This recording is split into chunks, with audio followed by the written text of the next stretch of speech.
Forget frequently asked questions. Common sense, common knowledge, or Google. How about advice from a real genius? 95% of people in any profession are good enough to be qualified and licensed. 5% go above and beyond. They become very good at what they do, but only 0.1% are real geniuses. Richard Jacobs has made it his life's mission to find them for you. He hunts down and interviews geniuses in every field: sleep science, cancer, stem cells, ketogenic diets, and more. Here come the geniuses. This is the Finding Genius Podcast with Richard Jacobs. Quick note before we begin, the Finding Genius Foundation, as part of the Finding Genius Podcast, has recently completed a book about understanding viruses. So the creation of this book was to interview 100 virologists, ask them a lot of deep, difficult questions, take the most difficult questions, and then re-interview the top 25 or so and ask them the hardest questions I could think of. And we compiled that all into a book. So you'll see question and 4 or 5 experts' answers. Question, 4 or 5 experts' answers. There's about 30 questions in the book. I think it's a great read for the layperson and for the researcher. It talks about a lot of speculation in the world of viruses, such as are they alive or not, and why is it important? Why do viruses go latent or hidden or ineffective or sit in a person or an animal or another creature for weeks, months, years, and then suddenly become virulent and affect that person? So there's a lot of really provocative questions in the book. It's now on Amazon. So if you go to Amazon and type in Finding Genius, you'll see the book on viruses. It's also on Kindle. The Audible version is in production and should be ready in approximately a month. But if you want to go and order it now, you can do so again by going to Amazon or Kindle, or go to findinggeniusfoundation.org and go to publications. There's an opportunity as well to get the transcripts of all the interviews and to hear the original interviews themselves. If we put them all together, the book would be about 1,000 pages, but we condensed them down to make it juicy and concise and tight and very interesting. So I hope you'll check out the book. We're now working on one about cancer, but this is going to be our goal is 3 times a year to come out with these masterclass books that I think will inspire new scientific research, and I hope you'll check it out. Thank you. Hello, this is Richard Jacobs with the Finding Genius Podcast, now part of the Finding Genius Foundation. I have Ben Azadi. He's the founder of Keto Kamp, Kamp with a K. So we're going to talk about his work there, intermittent fasting, ketogenic diets, etc. So Ben, thanks for coming. Richard, so excited to be here. Thanks for the invite. Yeah, one thing I noticed is you have a pretty ambitious mission. Can you state it for listeners? Yeah, our mission here at Keto Kamp is to educate and to inspire 1 billion people. Yeah, that's a lot of people. It is. How did you first learn about, ketogenic diets and intermittent fasting? Like, what's your background? Well, I went through my own weight loss health transformation back in 2008, where I lost 80 pounds and I went from 250 pounds down to 170. And that's what got me into the health space. I went through my own transformation. And then from then I became a personal trainer, owned a CrossFit gym.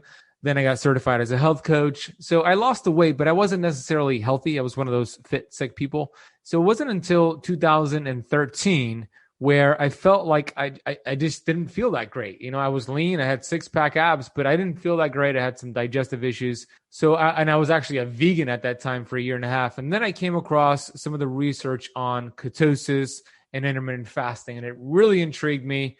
It really made a lot of sense to me. So I decided to actually transition from a plant-based vegan approach to a ketogenic approach with intermittent fasting. And it really just changed my health for the first time. I felt really, really well. My brain turned on. My performance was better at the gym. My sleep was better. And it really helped me understand cellular health. And then I started to just dive into the research and put thousands of people through a protocol of keto and fasting ever since. And I've seen a lot of things along the ways. I've made some mistakes and corrected those mistakes. And my mission here is just to get people the research and so they can apply it, but apply it in a way that makes sense. And then they could benefit from this research and then share it with their community. So what have you seen are some of the challenges people have in doing a ketogenic diet? A lot of people come to it with the wrong mindset. They come to it wanting to lose weight, which is a good goal. I mean, it's all right to have that as a goal, but the body doesn't work that way. We don't lose weight to get healthy. We get healthy to lose weight. So just reframing your goals to health and reducing inflammation, then the weight will come off as a side effect. So that's the first thing. And also technically keto is not a diet. It's a metabolic process and it's been around since humans have existed.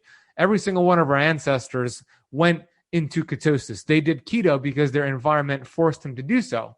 However, they didn't stay in ketosis long term. So I teach a principle called keto flexing. I have a brand new book coming out all about that. So I love to use keto as a tool to reset the hormones, teach the body to burn fat instead of sugar, which has numerous benefits, because when the body is stuck as a sugar burner, we have 70 trillion cells in the body, but there's only two options for fuel: sugar or fat. When the body's only burning sugar and glucose, interchangeable here, it is similar to, I compare that to a truck that's speeding through the highway with all the smoke being blasted out of the exhaust pipe.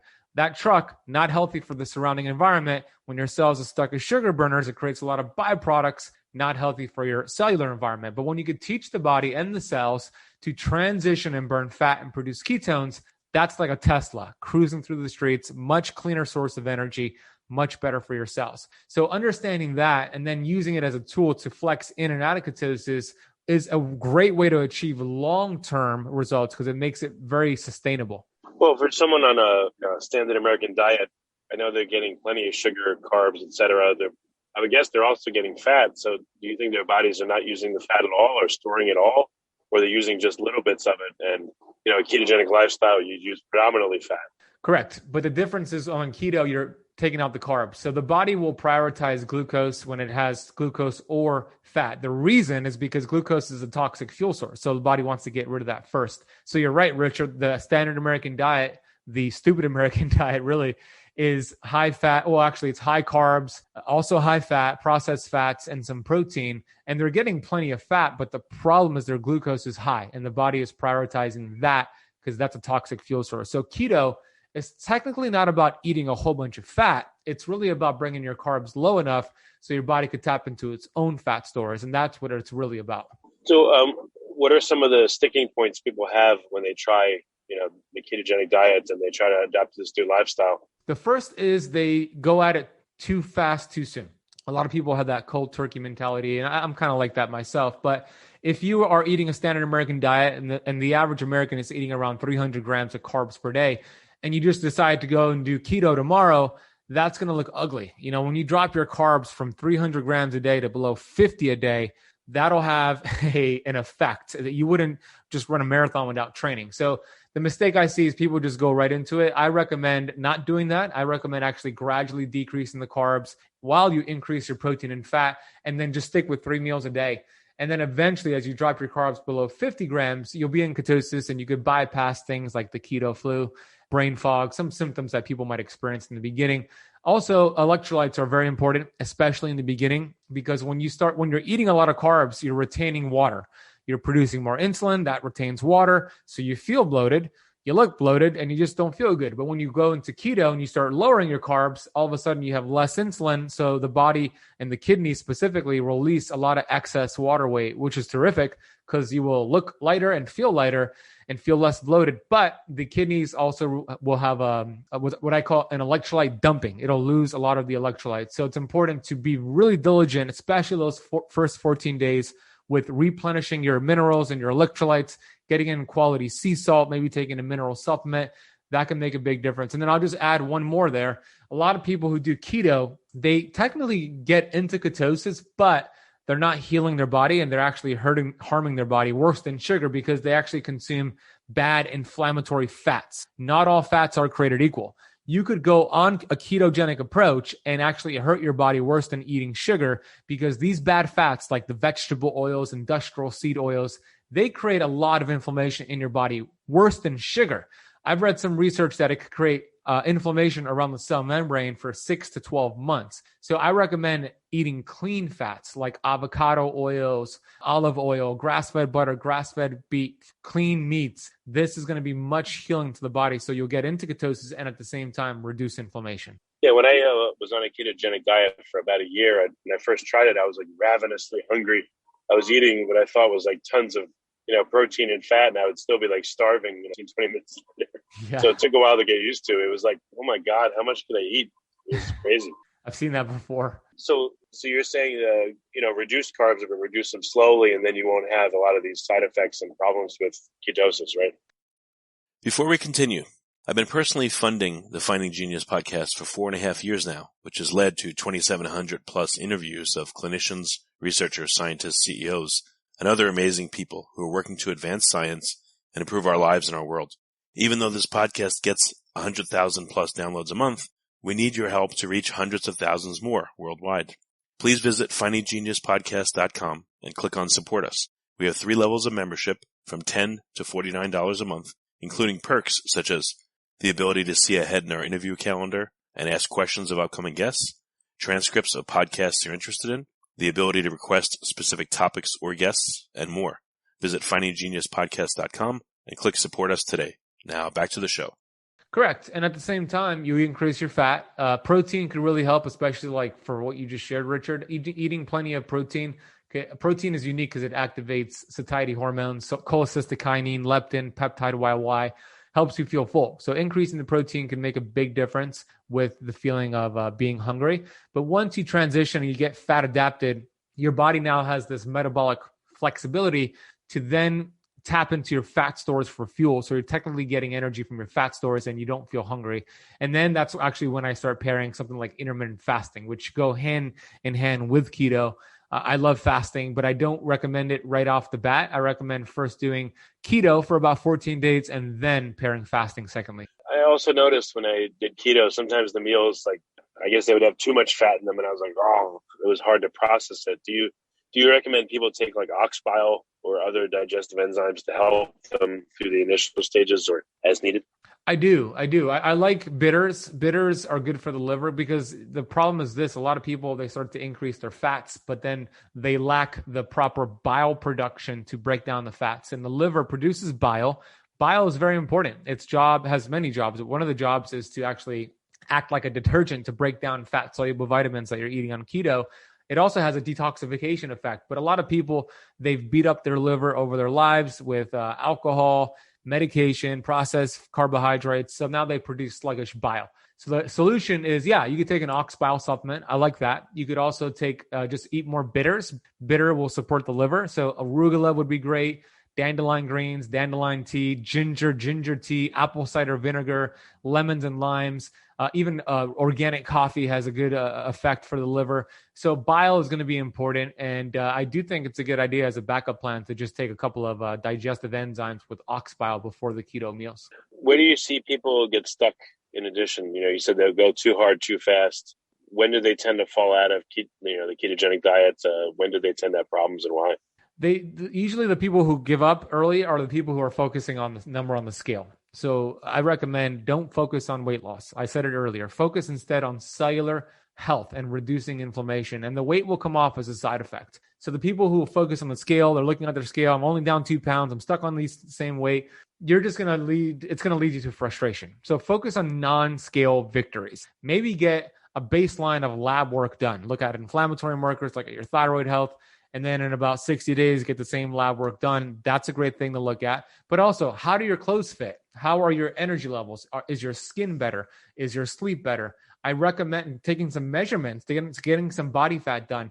I recommend giving it a good 7 weeks of good effort. And then you can step on the scale again. And you'll be so surprised in a good way at the number on the scale. Because here's the reason why you shouldn't look at the number on the scale, because the number on the scale fluctuates for so many reasons. If you had a poor night of sleep, guess what? It'll show on the scale. If you're sore from a workout, guess what? It'll show on the scale. If you're a woman who has a monthly cycle, guess what? It'll show on the scale. So that'll lead to people to just be frustrated. So that's number one. Number two is they don't have a community.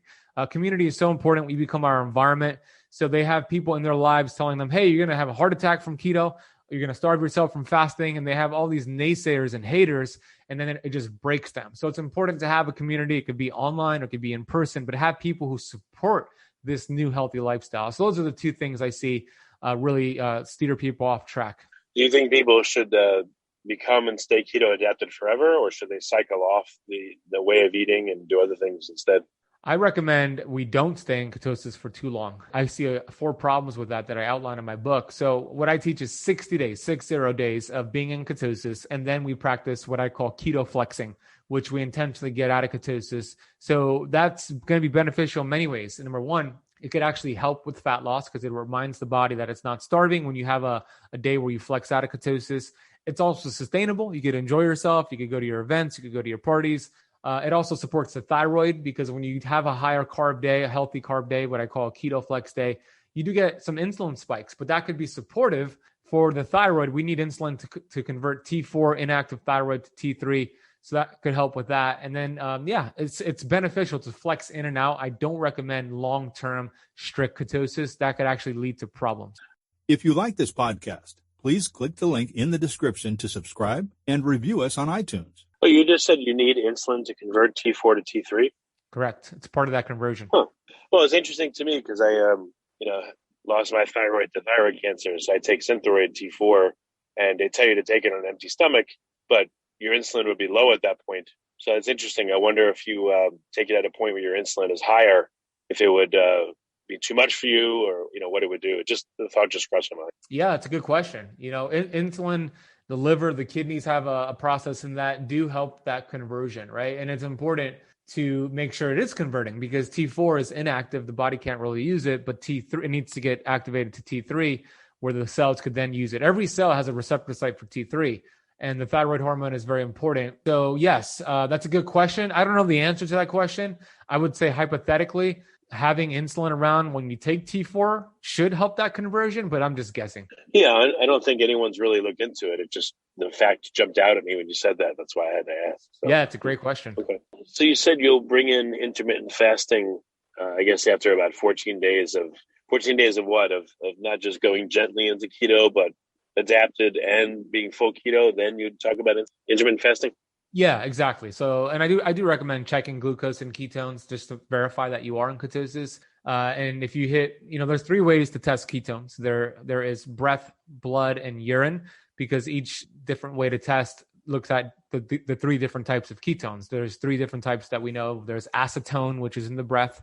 There's acetoacetate in the urine, and then there's beta hydroxybutyrate in the blood. Now, out of these 3 methods, urine is not a good way to test. That's looking at acetoacetate. And the reason it's not a good way to test is because once the body and the brain is efficient at metabolizing ketones and using them, which is what we want, then it won't, the ketones, the acetoacetate will not spill out in the urine. And you take those urine strips and you're wondering why you're not in ketosis, but you might very well be. So I don't like urine, but breath could be accurate if you use a good meter. I like BioSense, but I'll focus on blood. It's the most common, and beta hydroxybutyrate has been the gold standard. So if you're testing your blood ketones, I use a company called Keto Mojo. If you're testing your blood ketones and it shows 0.5 or above, then you are in ketosis, right? So you verify that you're in ketosis for 14 days, and then we start pairing intermittent fasting. And what does intermittent fasting look like? Do you start with 12 hours on, 12 off, and go up to 18 on, or 18 off, 6 on, or what do you do? Yeah, I like starting with that, right? And that's a very easy thing to do, meaning let's say you finish eating at 7 p.m., you go to bed, you wait until 7 a.m., 12 hours fasting, and then you build it up to, I do like an 18-6, like you just mentioned, 18 hours fasted, 6 hours eating with 2 meals in the eating window. But I don't recommend sticking with the same fasting schedule for an extended period of time. It's important to mix it up, just like you wouldn't do the same workout over and over and over because your body will plateau. Same thing with intermittent fasting. I do like an 18-6 on most days, but not every day. There could be a day where you throw in a 24-hour fast, dinner to dinner sort of deal. There's many benefits to that. You could throw in maybe days where you're not fasting, some days where you have a 20-hour fast, a 16-hour fast, but I think mixing it up, I've seen mixing it up help create results that and prevent plateaus. Okay. With intermittent fasting, what are some of the challenges now that people have? I mean, are they like, oh my God, I'm already doing this keto now, you want me to not eat for a while? Or what kind of reactions do you get from people and issues? Usually when people when they don't understand how the body works, they hear things, maybe they read an article on Dr. Google, or hear their friends or coworkers tell them that fasting is going to harm them. It's going to shut down their metabolism. There's a lot of myths around there. So I think it's important to just first study fasting, study how it works in the body. And I believe when you're competent, you become more confident. So that's the biggest thing. People dissuade them to thinking that it's harmful for the body. But fasting, just like keto, has been around since humans have existed. Every single religion has some form of fasting that they practice and they teach to their followers. So it's nothing new under the sun. So I recommend, and when you do it the right way, when you're eating keto and you're in ketosis, you're going to find that you naturally are going to fast. You're going to notice, oh, I don't feel like eating breakfast. I'm just going to allow my body to eat my own body fat. It's going to come naturally for you. And then once you start doing it consistently, you're going to notice how good you feel in the fasted state. that nobody's going to dissuade you either way. You know, fasting has numerous benefits, but I believe it's a superpower. And if you want to be productive, if you want to burn fat, if you want to reduce inflammation, reduce your risk of disease, then practicing some variation of fasting will help you accomplish all of that and more. You know, one of my favorite benefits of fasting is the process called autophagy, which is a cellular repair and cleanup process in the body. I love that your podcast is named Finding Genius. I love that word genius. And I always say that I always quote Einstein. Einstein said, intellectuals solve problems, geniuses prevent them. So we know that inside of the body, we have this innate intelligence, which I call the inner physician. It is an inner genius, if you will. And what happens is this innate intelligence is being blocked. There's interference, and then we develop disease and symptoms, or symptoms and then disease. So what we want to do is, number one, identify interference. Number two, remove interference. And then number three, allow your body to heal. So with fasting, it identifies interference, which is eating too frequently. It takes massive amounts of energy and resources and blood flow to process food. On average, it takes 14 to 18 hours just to process one meal. So if you're not fasting for 14 to 18 hours, at the bare minimum, it's creating a backlog, leading to inflammation in the gut, leading to leaky gut, and all sorts of bad things. But when you do fast, now you're not using energy and resources for digestion, and that energy and resources are being diverted to heal the body. And then we have that autophagy process. The body is so smart that when we're not eating food energy, it needs to get energy from somewhere. So we call this innate intelligence to do its job and look for damaged cells and proteins and mitochondria, and it starts to use that for fuel. It'll look at a cell and it'll observe the cell. And if that cell is not functioning well, it'll start to clean it out. And if that cell just has no function, it's what's called a senescent cell, then it activates apoptosis to get rid of the cell altogether.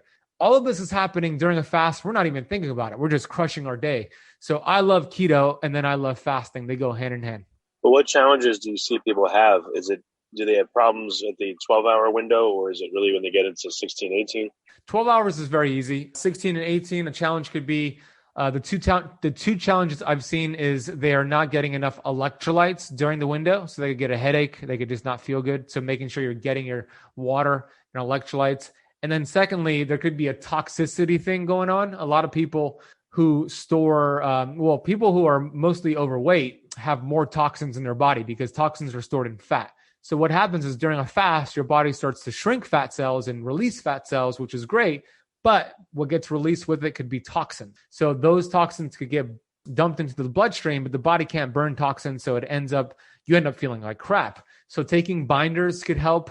Increasing your bitters, like I mentioned earlier, during your eating window could help. So those are the two things, not enough electrolytes and maybe a toxicity issue. But what is fasting and what is not fasting? Like if I have a noon electrolyte tablet in my water, am I still fasting? If I have, I've heard of like the fasting mimicking diet where you have olive oil or whatever, I don't know, stuff like that. But again, what can people have that they would think, well, I thought I was fasting, but you can have that? So it's a good question. What is fasting? Is the definition of fasting is to go without. So to maximize your fast, water, sea salt, and electrolytes. That's it.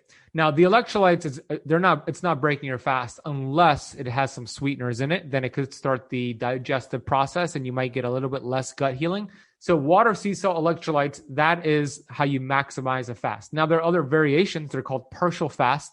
You mentioned Valter Longo's company, Prolon. I've done some work with them. That's called a fasting mimicking diet. Their goal is to give you some food, but not to activate a sensor called mTOR. So you're still able to get autophagy during that process, but you're not getting the gut healing benefits. So there's different levels to it. You could also have some fats during a fast. You could keep your protein very low and you could still be able to get some of this autophagy, but you sacrifice some of the gut healing. If you want to get all the benefits, water, sea salt, electrolytes, that's it. Okay, that's good to know. Yeah, I flashed back to a story in college. My friend was fasting and I was eating a pretzel and teasing him, and I threw salt grains at him and one hit his lip. And he licked his lip and he ate it. I said, you broke your fast. And then he ran after me and started to beat me up.